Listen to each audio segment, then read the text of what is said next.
ये बहन ने सही कहा कि भाई हम तो वो लोग हैं कि हमको हस्ताक्षर करने तक नहीं आते, लेकिन जिनको इस बात के लिए नियुक्त किया गया है कि वो जनता के साथ ठगी न होने दें, वो क्या कानों में तेल डालकर सोए हुए थे कि ये सहकारिता मंत्रालय के अधीन हुआ है।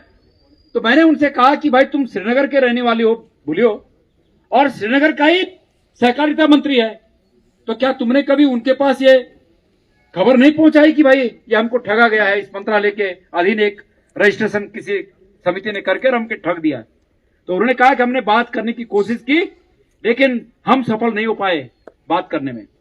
इस समिति को केंद्रीय स्तर पर अवैध घोषित किया गया है, जबकि राज्य की कोऑपरेटिव विभाग ने, सहकारिता मंत्रालय, हमारे राज्य के सहकारिता मंत्रालय ने इस पर चुप्पी साधी हुई है। मैं कह रहा हूं कि इसमें धन सिंह रावत जी के संबंधों की जांच होनी चाहिए उस व्यक्ति से। बिल्कुल भाई सहकारिता विभाग चौपट कर दिया, चौपट। तो धन सिंह रावत जी, मैं पूछना चाहता हूं आपसे कि इस सहकारिता के अंतर्गत ये उत्तराखंड में इतना बड़ा लोगों के साथ घोटाला कैसे हुआ? मैंने एक दिन कहा था कि 4 फुट के आदमी का कितना फुट का पेट हो गया भाई, एक दिन कहा था। आज इस मंडल मुख्यालय से दोबारा पूछना चाहता हूं, धन सिंह रावत जी, सहकारिता विभाग का पैसा आपने शेयर मार्केट में लगाया और ऐसी कंपनी पर लगाया जिस कंपनी की कोई साख नहीं थी, वो पूरा का पूरा पैसा डूब गया।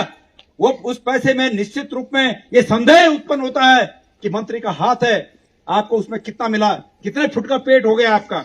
उसके बाद तमाम लोगों ने, आपके विधायकों ने आरोप लगाए कि आप जो है नौकरियों को बेचने का कारोबार कर रहे हो, उस पर भी आप जो है अपनी आदतों से बाज नहीं आए। मेरे बहनों और मेरे भाई और मेरे उत्तराखंड के साथियों, 2020 में जब उत्तराखंड में कोविड भयंकर रूप से चल रहा था और किसी व्यक्ति को घर से बाहर स्कूटर निकालने की परमिशन नहीं थी, उसी समय 1000 पदों पर, सहकारिता के 1000 पदों पर भर्ती हुई और उस भर्ती की परीक्षा नोएडा में हुई।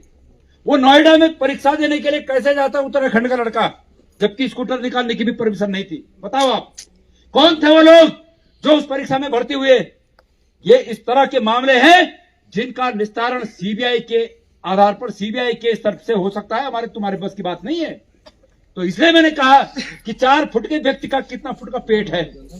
इसलिए आज इस माध्यम से, इस ज्ञापन के माध्यम से मैं सरकार से मांग करता हूं कि सरकार सहकारिता मंत्री की इस प्रकरण में भूमिका की जांच करे और उस व्यक्ति को गिरफ्तार करे, और ये जो प्रभावित लोग हैं, हमारे जो प्रभावित लोग हैं, इन प्रभावित लोगों के साथ न्याय करे और इनका पैसा वापस लौटाए। अगर सरकार ने समयबद्ध तरीके से इन लोगों को कोई सांत्वना नहीं दी, ये नहीं कहा कि भाई हम तुम्हारे प्रकरण में कुछ नहीं कर सकते, नमस्कार 2 मिनट अगर सरकार ये नहीं कह सकती तो अभी ये हमारा आंदोलन शांतिपूर्ण आंदोलन है, आगे का आंदोलन हमारा उग्र आंदोलन होगा। एक राजनीतिक दल के नाते हम इस बात को सरकार से पहले ही कहना चाहते हैं। और मेरी बहनों, मैंने आपको एक मंत्र दिया है, उस मंत्र का ये फेसबुक के माध्यम से जितना हो सकता है उसको चलाना, कि उन लोगों में जो इस बात से प्रभावित हुए हैं, जिनके साथ ये ठगी हुई है, उनको मेरा ये निवेदन है कि वो लोग अपनी एकता बनाए रखें। देखिए, ये बहुत अफसोसजनक है, सरकार के पास एलआई होती है, सूचना तंत्र होता है, और इतने 1.5-2 वर्षों से 3 वर्षों से इन लोगों को ठगा जा रहा था। सरकार का वो सूचना तंत्र कहाँ था? 2023 में इस कंपनी को उत्तराखंड में काम न करने की केंद्रीय स्तर पर हिदायत दी गई थी, लेकिन उसके बावजूद 2023 के बाद यहाँ पर ये कंपनी फली फूली और आज 2025 में लोगों का अरबों रुपया लेकर चंपत हो गई।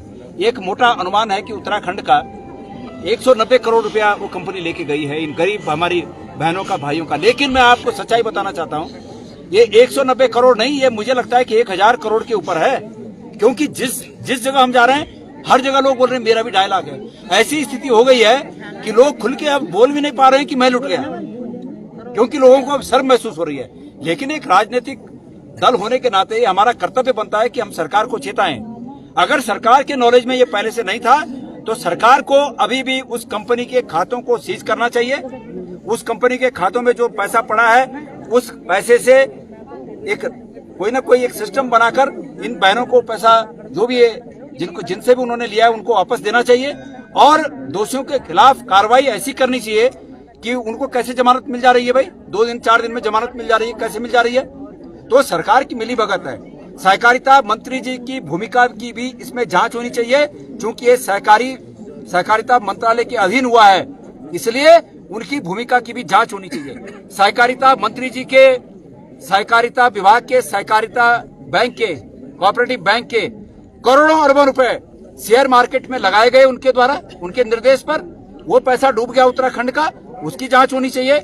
सहकारिता विभाग में जितने घोटाले घपले हो रखे उसकी जांच होनी चाहिए। और अब तो चूंकि ये लोगों का पैसा है और उससे सहकारिता का नाम जुड़ गया है, इसमें भी उनकी भूमिका की जांच होनी चाहिए।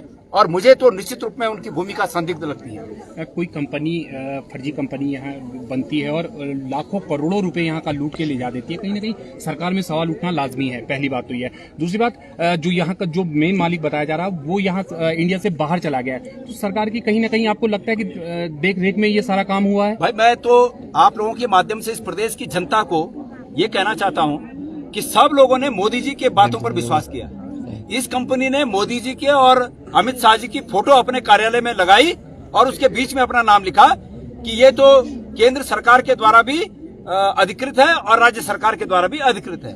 लोगों ने मोदी जी के चित्र पर विश्वास करके पैसा जमा किया और आज लोग अपने को ठगा हुआ महसूस कर रहे हैं। अब जबकि लोग मोदी जी के नाम से ये पैसा जमा किए हैं, तो मोदी जी का एक परम कर्तव्य बन जाता है कि वो चाहे दुबई में है और चाहे वो जमीन के नीचे है, वहां से उसको लाएं और इन लोगों का पैसा वो दिलाएं।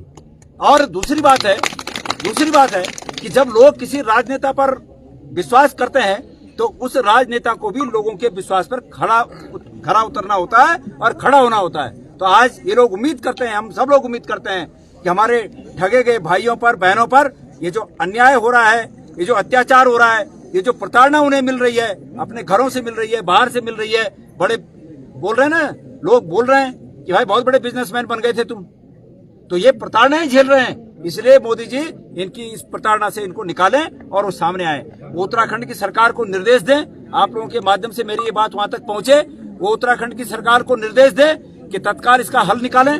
और अगर इनसे नहीं निकलता है तो मोदी जी स्वयं इस बात पर अमल करें, इनको इस प्रताड़ना से बाहर निकालें। और अगर उनसे भी नहीं होता है, ये दोनों सरकारें गद्दी छोड़ें और दूसरे जो काबिल लोग हैं उनको आने दें।